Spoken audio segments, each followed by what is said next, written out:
നമസ്കാരം, ഞാൻ വിജയാംബിക.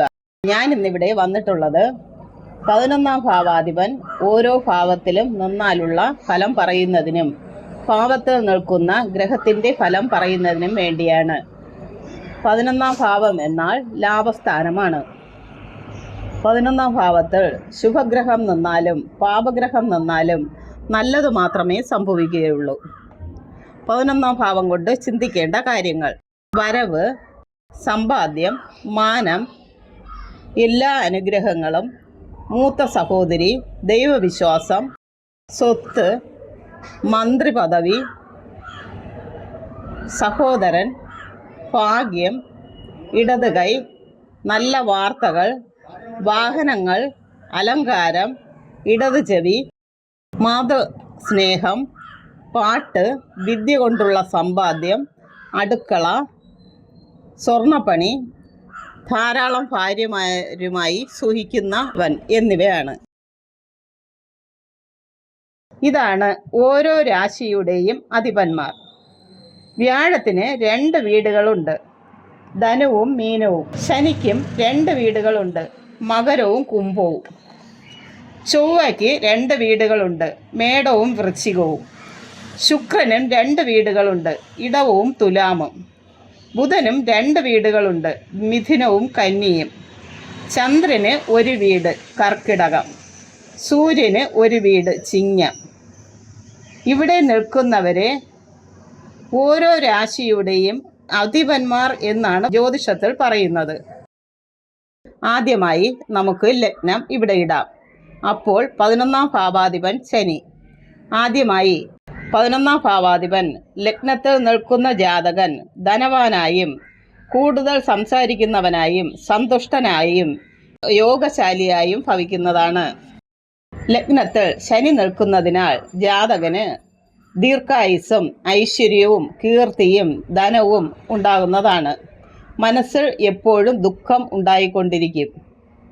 അടുത്തതായി 11ാം ഭാവാധിപൻ 2ാം ഭാവത്തിൽ നിന്നാലുള്ള ഫലം പറയാം. 11ാം ഭാവാധിപൻ 2ാം ഭാവത്തിൽ നിൽക്കുന്ന ജാതകൻ ധനം ഉണ്ടായിരിക്കും, എല്ലാ കാര്യത്തിലും സാമർഥ്യവും ഉണ്ടായിരിക്കും. 2ാം ഭാവത്തിൽ ശനി നിൽക്കുന്നതിനാൽ ജാതകന് വിദ്യയിൽ പുറകോട്ടായിരിക്കും, മടയനുമായിരിക്കും. തൻ്റെ സുഖത്തിന് വേണ്ടി കുടുംബം വിട്ടുമാറി താമസിക്കും. ബന്ധുക്കളുമായി രമ്യതയിൽ കഴിയുന്നതല്ല. ഏതെങ്കിലും നിസ്സാര കാര്യത്തിന് വേണ്ടി ചിലപ്പോൾ മനസ്സറിയാതെ ശിക്ഷ അനുഭവിക്കേണ്ടി വരും. പണമില്ലാതെ കഷ്ടപ്പെടും, ലുപ്തനായിരിക്കും. എന്നാലും ധനം ലഭിച്ചുകൊണ്ടിരിക്കും. അനിഷ്ട സ്ഥാനാധിപനായ ഒരു പാപനോട് ചേർന്ന് ശനി 2 നിന്നാൽ ജാതകന് കാലിന് തക്കതായ എന്തെങ്കിലും അസുഖം നേരിടും. അടുത്തതായി 11ാം ഭാവാധിപൻ 3ാം ഭാവത്തിൽ നിന്നാലുള്ള ഫലം പറയാം. 11ാം ഭാവാധിപൻ 3ാം ഭാവത്തിൽ നിൽക്കുന്ന ജാതകൻ ധനവും എല്ലാ കാര്യത്തിലും സാമർഥ്യവും ഉണ്ടായിരിക്കും, തീർത്ഥാടനം ചെയ്യുന്നവനുമായിരിക്കും. 3ാം ഭാവത്തിൽ ശനി നിൽക്കുന്നതിനാൽ ജാതകൻ്റെ സഹോദരങ്ങൾക്ക് നാശം ഉണ്ടാകുന്നതാണ്. ജാതകൻ ദീർഘായുസ്സുള്ളവനായിരിക്കും, ബുദ്ധിയും സൽസ്വഭാവവും ഉള്ളവനായിരിക്കും, നല്ല ഭാര്യയെ ലഭിക്കുന്നവനായിരിക്കും. ഗ്രഹാവശ്യങ്ങൾക്കുള്ള പാത്രങ്ങൾ തുടങ്ങിയവ വാങ്ങി സൂക്ഷിക്കും. ധനഭാഗ്യങ്ങൾ ഉണ്ടാകും, പക്ഷേ തടസ്സങ്ങൾ ഉണ്ടായിട്ടേ ഭാഗ്യങ്ങൾ ഉണ്ടാകുകയുള്ളൂ. അടുത്തതായി 11ാം ഭാവാധിപൻ 4ാം ഭാവത്തിൽ നിന്നാലുള്ള ഫലം പറയാം. 11ാം ഭാവാധിപൻ 4ാം ഭാവത്തിൽ നിൽക്കുന്ന ജാതകന് എല്ലാവിധത്തിലുള്ള സുഖങ്ങളും ഉണ്ടാകും. സൽപുത്ര ഭാഗ്യവും ഐശ്വര്യവും സിദ്ധിക്കും. മന്ത്രിസ്ഥാനം വരെ ലഭിക്കുന്നതാണ്. 4ാമിടത്ത് ശനി നിൽക്കുന്ന ജാതകൻ മാതൃസുഖം അശേഷം ഉണ്ടാകുന്നതല്ല. പൂർവിക സ്വത്ത് മുഴുവൻ കളഞ്ഞു കുളിക്കും. അല്പവിദ്യാഭ്യാസമേ ഉണ്ടാകുകയുള്ളൂ. പൊതുവെ ശീലഗുണമില്ലാത്തവനായിരിക്കും. അടുത്തതായി 11ാം ഭാവാധിപൻ 5ാം ഭാവത്തിൽ നിന്നാലുള്ള ഫലം പറയാം. 11ാം ഭാവാധിപൻ 5ാം ഭാവത്തിൽ നിൽക്കുന്ന ജാതകന് എല്ലാവിധത്തിലുള്ള സുഖാനുഭവങ്ങളും ഉണ്ടാകും. സൽപുത്ര ഭാഗ്യവും ഐശ്വര്യവും സിദ്ധിക്കും. മന്ത്രിസ്ഥാനം വരെ ലഭിക്കും. 5ാം ഭാവത്തിൽ ശനി നിൽക്കുന്നതിനാൽ ജാതകന് പുത്രന്മാർ ഉണ്ടാകാത്തത് നിമിത്തമോ പുത്രന്മാർ ഉണ്ടായി നശിക്കുക നിമിത്തമോ ദുഃഖം തോന്നാം, അല്ലെങ്കിൽ അവരുടെ ശല്യം നിമിത്തമോ ദുഃഖം ഉണ്ടാകും. ഐശ്വര്യം വന്നും പോയും ഇരിക്കും. ബന്ധുക്കളുമായി കലഹമുണ്ടാകും. ഉദരത്ത് എന്തെങ്കിലും അസുഖം ഉണ്ടായിക്കൊണ്ടിരിക്കും. എന്നാലും ദീർഘായുസുള്ളവനായിരിക്കും. അഞ്ചാമിടത്ത് ശനിയുള്ളവൻ അന്യരെ സദാ ആക്ഷേപിക്കുന്നവനായിരിക്കും. അടുത്തതായി 11-ാം ഭാവാധിപൻ 6-ാം ഭാവത്തിൽ നിൽക്കുന്ന ജാതകൻ ദാരിദ്ര്യവും പരദേശവാസവും രോഗാവസ്ഥയും കടബാധ്യതയും ഇത്യാദി ദോഷഫലങ്ങളും സംഭവിക്കുന്നതാണ്. 6-ാം ഭാവത്തിൽ ശനി നിൽക്കുന്ന ജാതകന് ദീർഘായുസ്സും ഐശ്വര്യവും ഉണ്ടാകും.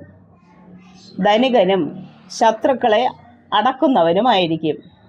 എന്നാൽ ജാതകൻ അതിഭക്ഷണക്കാരനുമായിരിക്കും. ഇടയ്ക്കിടെ ശത്രുക്കൾ, രോഗം, കടം എന്നിവ ഉണ്ടാകുന്നതാണ്.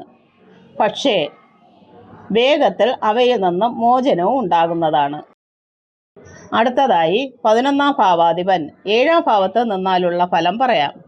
11-ാം ഭാവാധിപൻ 7-ാം ഭാവത്ത് നിൽക്കുന്ന ജാതകന് വിവാഹത്തിന് കാലതാമസം ഉണ്ടാകുന്നതാണ്. പല വിഘ്നങ്ങളും ഉണ്ടാകും. വിവാഹം നടന്നാലും ഭാര്യ ചിലപ്പോൾ ജീവിച്ചിരിക്കില്ലെന്നും വരും. ധനലാഭത്തിന് കുറവ് വരില്ല. ഭാര്യ സമ്പത്ത് ലഭിക്കും. 7-ാം ഭാവത്തിൽ ശനി നിൽക്കുന്നതിനാൽ ജാതകൻ ഒരു ഭീരു ആയിരിക്കും. ജാതകനും ഭാര്യയും രോഗികളായിരിക്കും. ഭാര്യാനാശം സംഭവിക്കും.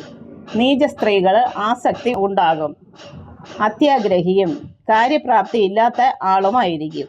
അടുത്തതായി 11-ാം ഭാവാധിപൻ 8-ാം ഭാവത്ത് നിന്നാലുള്ള ഫലം പറയാം. 11-ാം ഭാവാധിപൻ 8-ാം ഭാവത്ത് നിൽക്കുന്ന ജാതകന് വിവാഹത്തിനും വിഘ്നം ഉണ്ടാകും. ഭാര്യാനാശം സംഭവിക്കും. ഭാര്യ സമ്പത്ത് ലഭിക്കും. 8-ാം ഭാവത്തിൽ ശനി നിൽക്കുന്നതിനാൽ ജാതകൻ ആരോഗ്യമില്ലാത്തവനും മുൻകോപിയുമായിരിക്കും. ദീർഘായുസ്സം കാണുകയില്ല. അഷ്ടമത്തിൽ ശനിയുള്ളവൻ മറ്റുള്ളവരുടെ കുറ്റങ്ങൾ കണ്ടുപിടിക്കാൻ ബഹുസമർത്ഥനായിരിക്കും. രഹസ്യ പോലീസിൽ ചേർന്നാൽ അവൻ വളരെ ശോഭിക്കും. ശനി സ്വക്ഷേത്രമോ ഉച്ചക്ഷേത്രമോ ആയിരുന്നാൽ ദീർഘായുസ് ഉണ്ടാകുന്നതാണ്. അടുത്തതായി 11-ാം ഭാവാധിപൻ 9-ാം ഭാവത്ത് നിന്നാലുള്ള ഫലം പറയാം. 11-ാം ഭാവാധിപൻ 9-ാം ഭാവത്ത് നിൽക്കുന്ന ജാതകൻ രാജപൂജ്യതനായിരിക്കും. ധനവാനും സമർത്ഥനും സത്യവാദിയും ജനക്ഷേമ തൽപരനുമായി ഭവിക്കുന്നതാണ്. 9-ാം ഭാവത്തിൽ ശനി നിൽക്കുന്ന ജാതകൻ ഏറ്റവും ദയുള്ള സ്വഭാവമായിരിക്കും. സർവസംഘങ്ങളെയും ത്യജിച്ച് സന്യസിച്ച് സന്യാസ ആശ്രമത്തെ സ്വീകരിക്കാൻ ആഗ്രഹമുള്ളവനായി ഭവിക്കും. അടുത്തതായി 11-ാം ഭാവാധിപൻ 10-ാം ഭാവത്ത് നിന്നാലുള്ള ഫലം പറയാം. 11-ാം ഭാവാധിപൻ 10-ാം ഭാവത്ത് നിൽക്കുന്ന ജാതകൻ രാജതുല്യനായി ജീവിക്കുന്നവനായിരിക്കും. ധനവാനായും എല്ലാ കാര്യത്തിലും സാമർഥ്യവും ഉണ്ടായിരിക്കും. സത്യസന്ധതയുള്ളവനായിരിക്കും. ജനങ്ങൾക്ക് ഉപകാരപ്പെടുന്ന കാര്യങ്ങൾ ചെയ്യുന്നവനുമായിരിക്കും. അടുത്തതായി 11-ാം ഭാവാധിപൻ 11-ൽ തന്നെ നിന്നാലോ? 11-ാം ഭാവാധിപൻ 11-ൽ നിൽക്കുന്ന ജാതകൻ വലിയ യോഗശാലിയായിരിക്കും.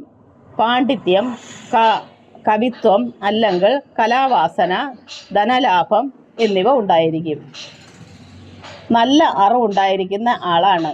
വലിയ ധനസ്ഥിതി ഉള്ളവനായി തീരും. മൂത്ത സഹോദരന് ദോഷകാരനാകും. 11-ാം ഭാവത്തിൽ ശനി നിൽക്കുന്ന ജാതകൻ ദീർഘായുസുള്ളവനായിരിക്കും. ഒരു കാര്യത്തിന് തുനിഞ്ഞ് ഇറങ്ങിയാൽ അതിൽ നിന്നും പിന്മാറുകയില്ല. രോഗം വന്നാൽ പോലും പെട്ടെന്ന് ശമിക്കും. പുത്രദുഃഖം അനുഭവിക്കും. വളരെ ധനം ലഭിക്കുന്നവനായും ഭാഗ്യവാനുമായി ഭവിക്കും. സമ്പത്ത് ഉറച്ചതായിരിക്കും. സർക്കാർ ജോലിക്ക് അർഹതയുണ്ടാകും. ഉയർന്ന നിലയിൽ ജീവിതം നയിക്കുന്നവനും ഭക്തിയുള്ളവനുമായിരിക്കും. അടുത്തതായി 11-ാം ഭാവാധിപൻ 12-ാം ഭാവത്ത് നിന്നാലുള്ള ഫലം പറയാം. 11-ാം ഭാവാധിപൻ 12-ാം ഭാവത്തിൽ നിൽക്കുന്ന ജാതകൻ നീച സംസർഗം ഉള്ളവനായിരിക്കും. കാമചാരിത്രവും ഫലം. ധനവ്യയം സംഭവിക്കും. ആയുസ് കുറഞ്ഞിരിക്കും. 12ാം ഭാവത്തിൽ ശനി നിൽക്കുന്നതിനാൽ ജാതകൻ ഒരു ഭീരു ആയിരിക്കും. നയനരോഗം ഉണ്ടാകും. ദുർവ്യയം സംഭവിക്കും. പണമില്ലാതെ കഷ്ടപ്പെടും. എല്ലായിടത്തും തോൽവിയും നിസ്സഹായതയും അനുഭവപ്പെടും. അന്യദേശവാസിയായും അലച്ചിൽ അനുഭവപ്പെടും. 12 ശനി നിൽക്കുന്നവൻ്റെ ജീവിതം തകരാറിലായിരിക്കും. ശനി പാവനോട് ചേർന്ന് നിന്നാൽ ശനിദശയിൽ കാരാഗ്രഹവാസം അനുഭവിക്കും. ചിലപ്പോൾ ഏതെങ്കിലും ഒരു അവയവത്തിന്, പ്രത്യേകിച്ച് കാലിന് വല്ല വൈകല്യവും സംഭവിക്കാൻ ഇടയുണ്ട്.